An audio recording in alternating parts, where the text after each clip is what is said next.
Good afternoon, class. Class 12, subject chemistry, chapter 4, chemical kinetics. In our last lecture, we have completed example 4.2. Now, we have started our new topic, factors affecting rate of a reaction.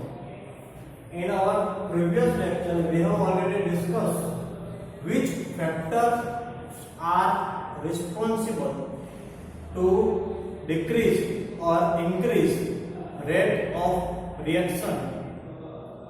કયા factor છે કે જે chemical રિએક્શનના રેટને affect કરી શકે છે, કે જે કેમિકલ રિએક્શનનો રેટ છે ઇન્ક્રીઝ થાય અથવા ડિક્રીઝ થાય.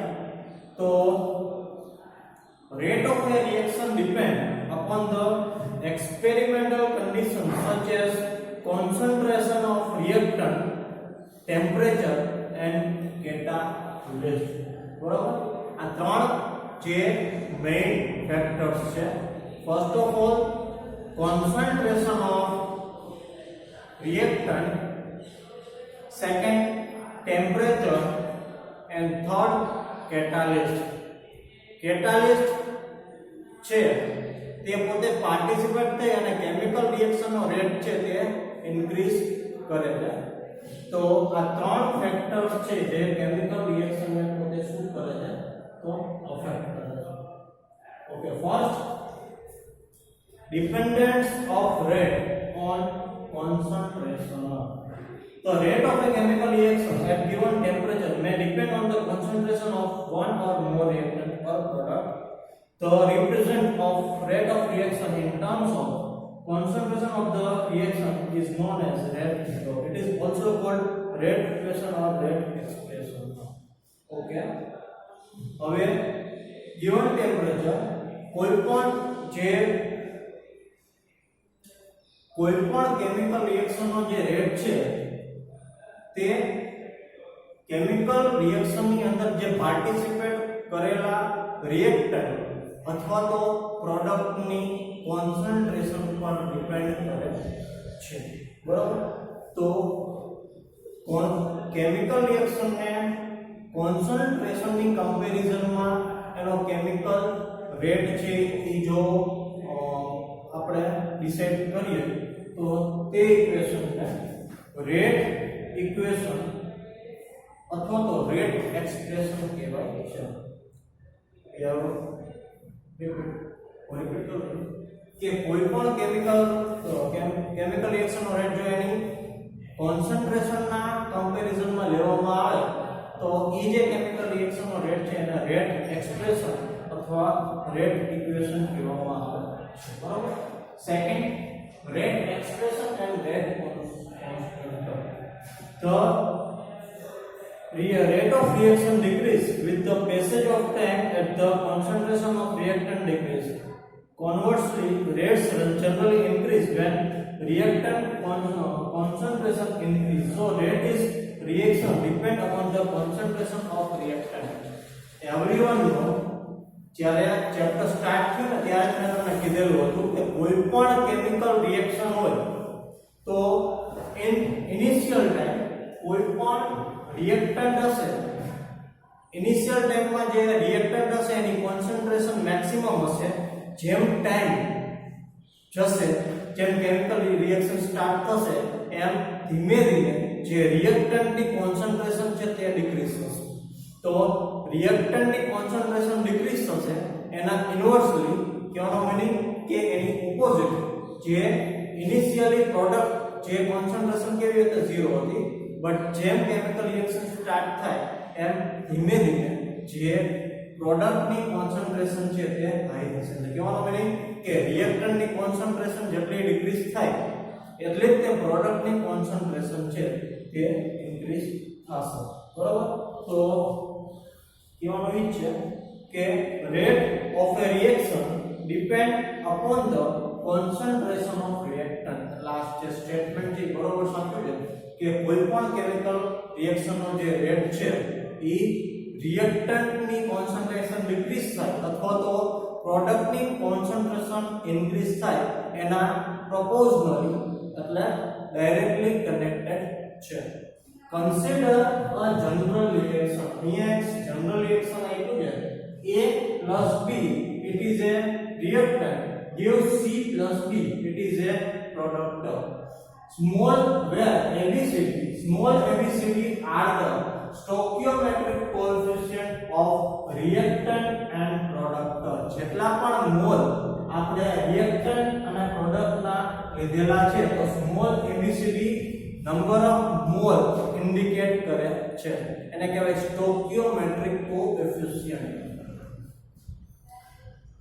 The rate expression for this reaction, everyone know rate of reaction is totally depend on concentration of reactant or product. So we have write this equation in this form.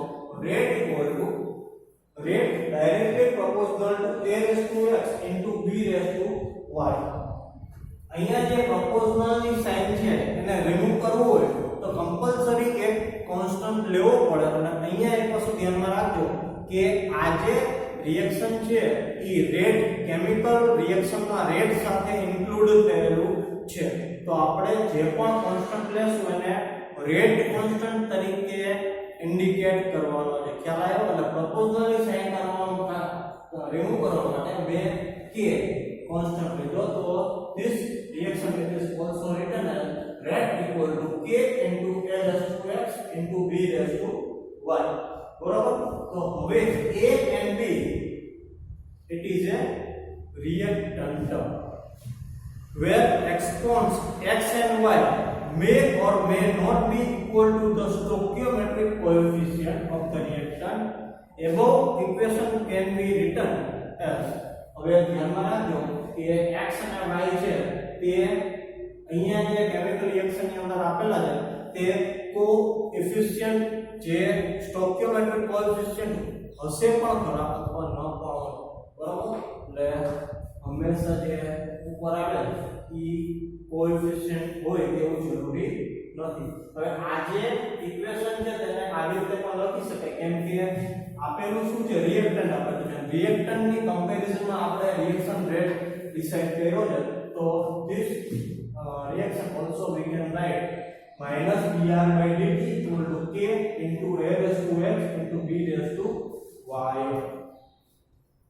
This form of equation is known as differentiation rate equation. આજે equation નું form છે એને કહેવાશે differentiation rate equation where k it is a proportionally constant called rate constant. આખું chemical reaction કોના ઉપર depend છે? તો રેટ ઓફ રિએક્શન ઉપર ડિપેન્ડ છે. શરૂઆત જ આપણે કરી કે કોઈ પણ કેમિકલ રિએક્શન નો રેટ આપણે ઇન્ડિકેટ કરવો હોય તો કોની કમ્પેરિઝનમાં કરી શકીએ? તો it is directly proportional with concentration of reactant or product. તો અહીંયા પણ જે રિએક્ટન્ટ છે એની કમ્પેરિઝનમાં આપણે ફોર્મ લખ્યું એને કહેવાશે ડિફરન્શિએશન રેટ કોન્સ્ટન્ટ અને એનો જે કોન્સ્ટન્ટ k કહેવાશે it is A rate constant k. Now rate law is the expression in which reaction rate is given in terms of molar concentration of reactant which each terms varies to some power which may or may not be same as the stoichiometric coefficient of the reacting species in the balanced chemical reaction.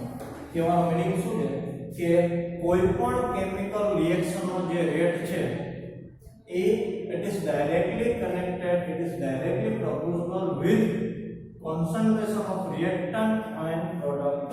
એટલે હંમેશા એક વસ્તુ તમે ધ્યાનમાં રાખો કે એની સાથે જે કોએફિશિયન્ટ હોય તો એ કોએફિશિયન્ટ છે તમે એના જે પાવર છે એ પાવર તરીકે લખી પણ શકો અને ના પણ લખી શકો. Here one example given 2NO react with O2 gives 2NO2.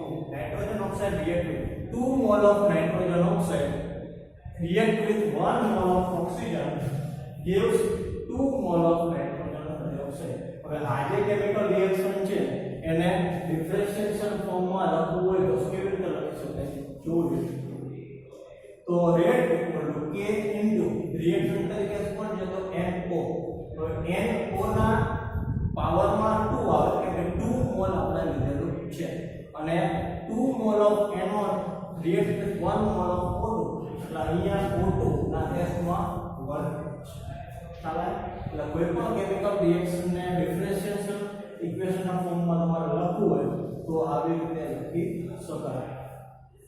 We can measure that the rate of the reaction as a function of initial concentration either by keeping the concentration of one of the reactant constant and changing the concentration of the other reactant or by changing the concentration of both the reactant. The following method.